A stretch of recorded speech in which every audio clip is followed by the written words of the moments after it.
नमस्कार। आकाशवाणी जयपुर अजमेर से प्रस्तुत हैं प्रादेशिक समाचार।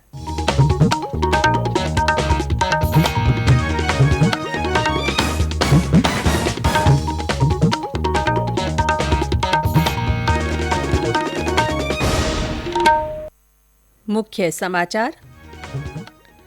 प्रदेश में गौवंश में फैल रही लंपी बीमारी की रोकथाम के लिए प्रयास तेज। राज्य सरकार ने आपातकालीन स्थिति में दवा खरीद के लिए 1 करोड़ से अधिक की अतिरिक्त राशि मंजूर की। केंद्रीय मंत्री नितिन गडकरी ने कहा, देश में वाहनों की सुगम आवाजाही के लिए टोल प्लाजा के स्थान पर नई तकनीक लाई जाएगी। संसद ने राष्ट्रीय डोपिंग रोधी विधेयक 2021 पारित किया और देश भर में सभी संरक्षित स्मारकों में पर्यटकों का कल से 15 अगस्त तक प्रवेश निःशुल्क।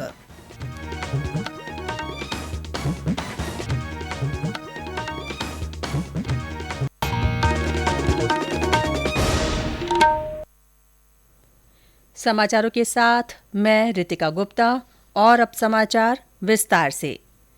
राज्य सरकार ने प्रदेश के पश्चिमी जिलों में फैल रहे लंपी रोग की रोकथाम के लिए आपातकालीन स्थिति में दवा खरीद के लिए 1 करोड़ से अधिक की अतिरिक्त राशि मंजूर की है। पशुपालन मंत्री लालचंद कटारिया ने कल जयपुर में समीक्षा बैठक को संबोधित करते हुए कहा कि सरकार ने प्रभावित क्षेत्रों में अन्य जिलों से चिकित्सा दल भेजे हैं। उन्होंने अधिकारियों को संक्रमण की जानकारी मिलने पर तुरंत मौके पर पहुंचकर उपचार करने और पशुपालकों को बचाव के उपायों के लिए जागरूक करने के निर्देश दिए। मुख्य सचिव उषा शर्मा ने भी कल प्रभावित जिलों के कलेक्टरों और पशुपालन विभाग के अधिकारियों के साथ बैठक कर स्थिति की समीक्षा की। वहीं केंद्र से आए दल ने कल जोधपुर और नागौर का दौरा कर बीमार पशुओं के सैंपल लिए। अब ये टीम श्रीगंगानगर, हनुमानगढ़, बीकानेर, जालौर, बाड़मेर, जैसलमेर, पाली, सिरोही और राजसमंद भी जाएगी। केंद्र सरकार ने इस बीमारी से बचाव के लिए एडवाइजरी जारी कर बकरियों को होने वाली माता से बचाव वाली गोट पॉक्स वैक्सीन गौवंश को लगाने की सलाह दी है। उधर विभिन्न जिलों में भी बीमारी की रोकथाम के लिए प्रयास किए जा रहे हैं। बीकानेर जिले में 4 अतिरिक्त पशु चिकित्सा अधिकारी और 12 पशुधन सहायक आगामी आदेशों तक नियुक्त किए गए हैं। इसके अलावा संयुक्त निदेशक कार्यालय में 4 अतिरिक्त वाहन 1 माह के लिए किराए पर लेने की स्वीकृति जारी की गई है। सभी उपखंड अधिकारियों, विकास अधिकारियों और तहसीलदारों को ग्रामीण क्षेत्रों में लंपी बीमारी के प्रसार को रोकने के लिए जागरूकता सभाएं आयोजित करने के निर्देश दिए गए हैं।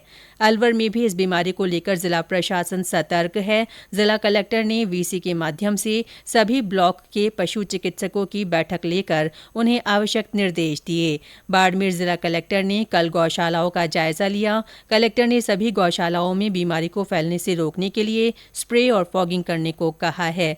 उधर राजस्थान गौ सेवा आयोग के अध्यक्ष मेवाराम जैन ने लंपी बीमारी से गायों को बचाने के लिए आम जन से सहयोग की अपील की है। उन्होंने कहा कि सरकार भी अपनी ओर से बेहतर प्रयास कर रही है। गौरतलब है कि लंपी बीमारी से प्रदेश में अब तक 4000 से अधिक गौवंश की मृत्यु हो चुकी है। केंद्र सरकार देश में वाहनों की सुगम आवाजाही सुनिश्चित करने के लिए राजमार्गों पर टोल प्लाजा के स्थान पर नई तकनीक शुरू कर रही है। सड़क परिवहन और राजमार्ग मंत्री नितिन गडकरी ने कल राज्यसभा में बताया कि नई व्यवस्था अगले 6 महीने में शुरू कर दी जाएगी। उन्होंने सदन को बताया कि सरकार 2 विकल्पों पर विचार कर रही है। एक विकल्प उपग्रह आधारित टोल प्रणाली है। इसके अंतर्गत जीपीएस प्रणाली के माध्यम से टोल टैक्स सीधे उपयोगकर्ता के बैंक खाते से कट जाएगा। दूसरा विकल्प वाहन की नंबर प्लेट के माध्यम से टोल वसूला जाना है। श्री गडकरी ने कहा कि सरकार टोल वसूलने के लिए फास्टैग के स्थान पर जीपीएस शुरू करने की प्रक्रिया में है। संसद ने राष्ट्रीय डोपिंग रोधी विधेयक 2021 पारित कर दिया है। राज्यसभा ने कल चर्चा के बाद इस विधेयक को मंजूरी दी, जबकि लोकसभा ने इसे पिछले बुधवार को ही पारित कर दिया था। राज्यसभा में चर्चा का जवाब देते हुए युवा मामले और खेल मंत्री अनुराग ठाकुर ने कहा कि राष्ट्रीय डोपिंग रोधी विधेयक से न सिर्फ खेल और खिलाड़ियों को मदद मिलेगी, बल्कि आत्मनिर्भर भारत को भी बल मिलेगा। श्री ठाकुर ने कहा कि भारत को अंतर्राष्ट्रीय स्तर पर प्रदर्शन बेहतर करना है तो मानदंडों को भी बेहतर बनाना होगा।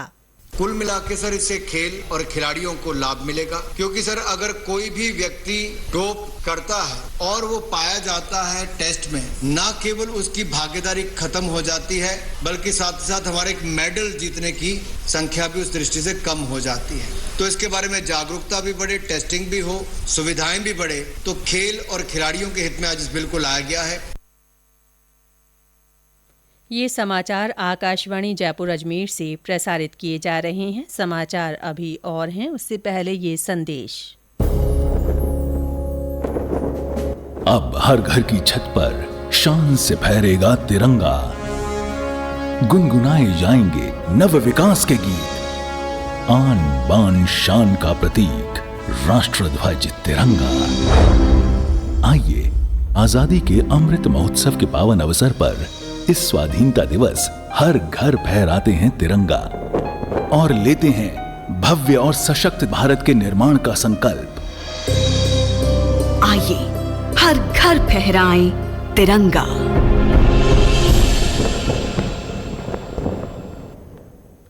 प्रादेशिक समाचारों में फिर से आपका स्वागत है। प्रधानमंत्री नरेंद्र मोदी आज शाम वीडियो कॉन्फ्रेंस के माध्यम से गुजरात के धर्मपुर में श्रीमद राजचंद्र मिशन की विभिन्न परियोजनाओं का उद्घाटन और शिलान्यास करेंगे। श्री मोदी वलसाड जिले के धर्मपुर में श्रीमद राजचंद्र अस्पताल का उद्घाटन करेंगे। इस पूरी परियोजना पर लगभग 200 करोड़ रुपए की लागत आई है। प्रदेश में कल कोरोना संक्रमण के 300 से अधिक मामले सामने आए।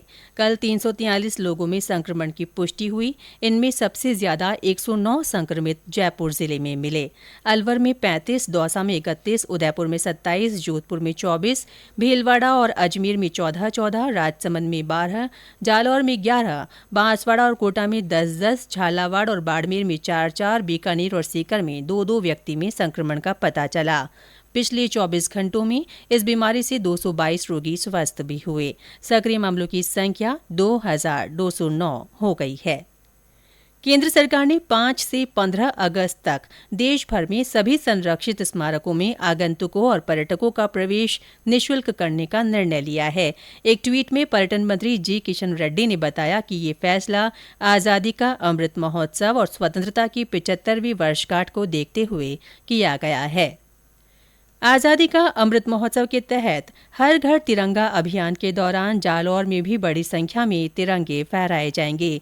जिला कलेक्टर निशांत जैन ने आमजन से इसमें उत्साह के साथ भाग लेने की अपील की है।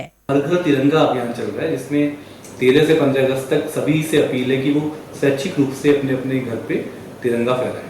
तिरंगे के लिए जो उपलब्धता है वो प्रत्येक ग्राम पंचायत पे और नगर पालिका पे, जो प्रत्येक ग्राम पंचायत में राजीव गांधी सेवा केंद्र है वहाँ पे तिरंगा विक्रय के लिए उपलब्ध होगा। निःशुल्क नहीं होगा, बहुत ही रियायती दर पे जो तिरंगे प्राप्त हुए हैं, सप्लाई प्राप्त हुई है, हमें वो आपको उपलब्ध कराई जाएगी। इसी तरह प्रत्येक राशन की दुकान पर भी तिरंगा विक्रय के हेतु उपलब्ध होगा। आप लोगों से मेरी यही अपील है पूरे जिले वासियों से कि जैसे पूरा देश इसको मना रहा है, वैसे जालौर जिले के सभी निवासी भी हर घर तिरंगा कार्यक्रम को सफल बनाए, अपने घरों पर, अपने प्रतिष्ठानों पर स्वेच्छा से तिरंगा फहराए 13 से 15। उधर जिले के भीनमाल में पर्यटन विभाग की ओर से आयोजित कार्यक्रम में लोक कलाकारों ने कल सांस्कृतिक कार्यक्रमों की प्रस्तुति दी। 12 में कल राष्ट्रीय स्वाभिमान दिवस मनाया जाएगा। इस अवसर पर विद्या भारती से संबद्ध आदर्श विद्या मंदिर और विवेकानंद विद्या निकेतन विद्यालयों की ओर से रैली भी निकाली जाएगी।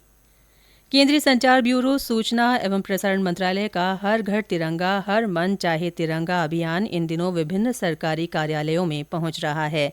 कल ये अभियान केंद्र सरकार के 3 कार्यालयों में पहुंचा। निदेशक ऋतु शुक्ला ने उत्तर पश्चिम रेलवे के महाप्रबंधक विजय शर्मा को तिरंगा बैज लगाकर अभियान को आगे बढ़ाया। वहीं अभियान को ब्यूरो अधिकारियों ने आकाशवाणी केंद्र जयपुर और भारतीय मानक ब्यूरो जयपुर कार्यालय के अधिकारियों तक भी पहुंचाया।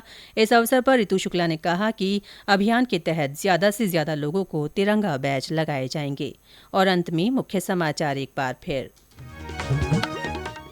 प्रदेश में गौवंश में फैल रही लंपी बीमारी की रोकथाम के लिए प्रयास और तेज कर दिए गए हैं। राज्य सरकार ने आपातकालीन स्थिति में दवा खरीद के लिए 1 करोड़ से अधिक की अतिरिक्त राशि मंजूर की है। केंद्रीय मंत्री नितिन गडकरी ने कहा है कि देश में वाहनों की सुगम आवाजाही के लिए टोल प्लाजा के स्थान पर नई तकनीक लाई जाएगी। संसद ने राष्ट्रीय डोपिंग रोधी विधेयक 2021 पारित कर दिया है। और देश भर में सभी संरक्षित स्मारकों में पर्यटकों का कल से 15 अगस्त तक प्रवेश निःशुल्क रहेगा। इसी के साथ प्रादेशिक समाचार बुलेटिन समाप्त हुआ। नमस्कार।